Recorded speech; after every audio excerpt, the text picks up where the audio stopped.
start making YouTube videos? I started making YouTube videos. Funny, I started because I made a video for a show called Beauty and the Geek. It was like a reality show. And so I made this video about myself to be on the show.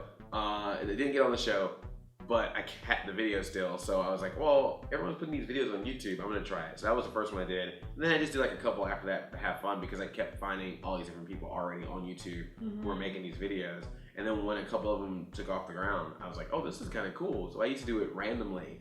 And then I started meeting people who were like, well, you make videos every other week. And I was like, man, people are like, we make videos every week. And I was like, oh, wow, this is becoming a thing, an entertainment source. And that's something I've always been interested in is entertainment. So I started just making videos like, all right, I'll do this while I'm, auditioning for acting jobs and stuff like that. And then it just got a life of its own.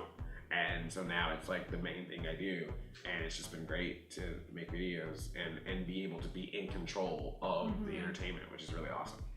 So what is the process for you from start to finish? We usually, if there's a certain subject that I want to talk about, sometimes it can be something pretty common, like what are my 5 favorite cartoons back in the 80s that were based on celebrities? Or it can be just something like, oh, what the Suicide Squad trailer just came out. What do I think about that? So I'll usually have that idea. I'll come up with what my sort of bullet points or thoughts are. Then I'll film it myself. Then I'll get all the footage into my computer, edit it myself, and then I'll upload it myself, put all the tags and descriptions and annotations, and then I send it out to Twitter and Facebook and Instagram and everywhere, letting people know that the video is up, and then I'll reply to a few of the comments right off the bat just to let people know that if they come early to watch the video, they'll make it a response. And then it's like repeat, just constantly making content like that. Because the thing about YouTube is you want to stay consistent. You want to keep putting up content. It's tough sometimes to take breaks. I mean, everyone needs a vacation. Everyone needs a break every now and then.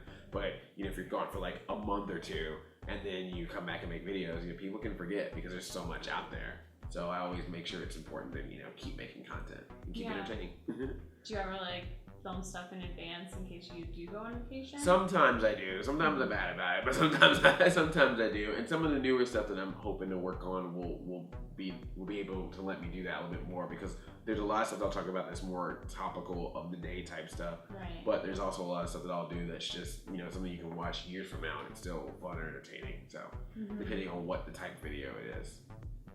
What about next year? What are you most looking forward to? Ninja Turtles movie is getting a sequel in 2016. So, good or bad, I'm looking forward to seeing that. What do you think of the DC, what you've seen so far?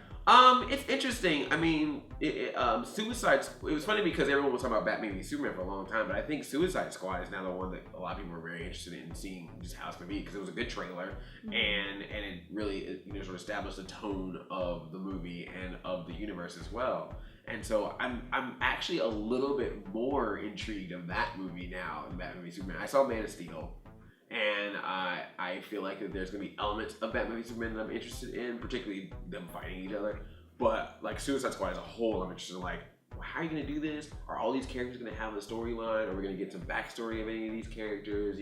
How is Jared Leto gonna be his Joker? Yeah. This is the first time we're getting Harley Quinn in a live action movie. And it's got a lot of little cool elements and stuff. So I'm curious to see what happens with that. So yeah.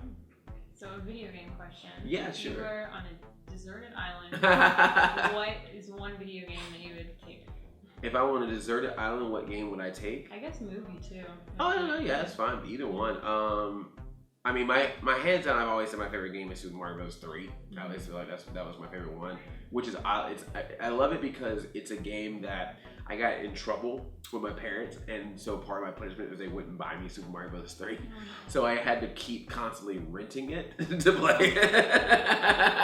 So I think it has a special place in my heart because I love the game so much that I constantly would rent it just to keep playing it. Yeah. And so and all the power-ups and stuff, all the secret ways, you can play it all the way through, or you can use the warp whistle and jump worlds. So yeah, I think that would be the one I would take.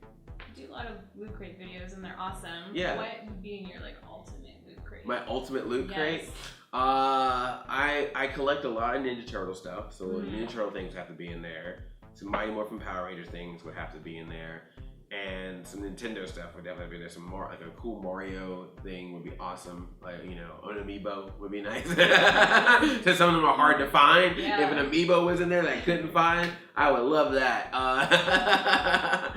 You know, maybe some Funko Pop vinyls are always cool to get, especially again if it's based on Turtles or Power Rangers or Nintendo or Ghostbusters. Like, yeah, that'd be really cool. I want a cool Winston figure. Like, that'd be awesome. Like, you know, like Ghostbusters, you get like the Ecto car, you get all this stuff. I want like a really cool Winston figure. Yeah. Or I want like a Ghostbuster or something like that with my face on it. Like a 3D model. That'd be amazing. Which that's a thing that exists. You can, it does? You can get, yeah, there's this company, you can make a Ghostbuster figure with your face. And it'll 3D sculpt it and send it to you. And you can be a Ghostbuster as a figure. I think one of your viewers should make that and send it to you. That'd be awesome. Cool.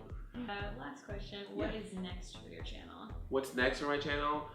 Next for my channel is just continuing to make content. Just keep the brand strong and the channel growing strong. Because right now I'm doing that as well as I'm doing a show for Regal Movies, where I talk about movies every single week. You know, so the origins or the backstory behind the current movies, like if they're a sequel, if they're a reboot, if they're based on a book or a movie or a previous movie or a comic book or things like that. And so I'm hoping to do more stuff like that as well. But I think it's just keeping Black Nerd Comedy going and figuring out new ways to create content. I mean, that's the thing about, again, being on YouTube is that you'll start doing things a certain way and then you'll start seeing that it becomes like the norm. Like what was unique is now like a common thing. And so then you start thinking like, you can keep doing it, which is good, or you can also think of, well, what's different ways I can put a twist on it. You know, there's a lot of people that do gameplay on YouTube now. So it's like, what's the twist to make your thing just a little bit different from just the average, you know, gameplay. And so that's always something I'm trying to do with my channel, is just grow and evolve and continue to make good content. And hopefully it's all stuff that people enjoy and keep watching. And I appreciate anyone who does. So yeah.